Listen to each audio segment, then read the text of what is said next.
નમસ્કાર દર્શક મિત્રો, આજનો દિવસ ભારતના ઇતિહાસમાં સુવર્ણ અક્ષરે અંકિત થયેલો છે. આજનો દિવસ છે 26 જુલાઈ, કારગિલ વિજય દિવસ. 1999નો ઉનાળો, જ્યારે સમગ્ર વિશ્વ શાંતિની આશા રાખતું હતું, ત્યારે પાકિસ્તાને છળકપટ કરીને કારગિલની ઊંચી પહાડીઓ પર ઘૂસણખોરી કરી. ભારતીય સેનાએ આ પડકારનો સ્વીકાર કર્યો અને શરૂ કર્યું ઓપરેશન વિજય.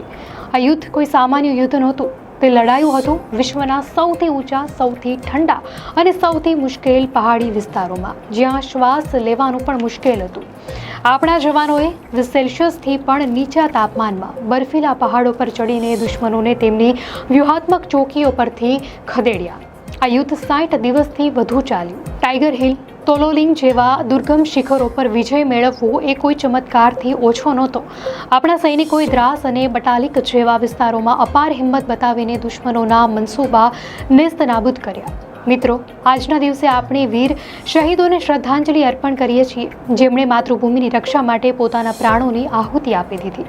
આજે 25 વર્ષ વીતી ગયા છે, પરંતુ કેપ્ટન વિક્રમ બત્રા, કેપ્ટન મનોજકુમાર પાંડે, ગ્રેનેડિયર યોગેન્દ્રસિંહ યાદવ જેવા અનેક વીર જવાનોના બલિદાનની ગાથા આજે પણ આપણને પ્રેરણા આપે છે.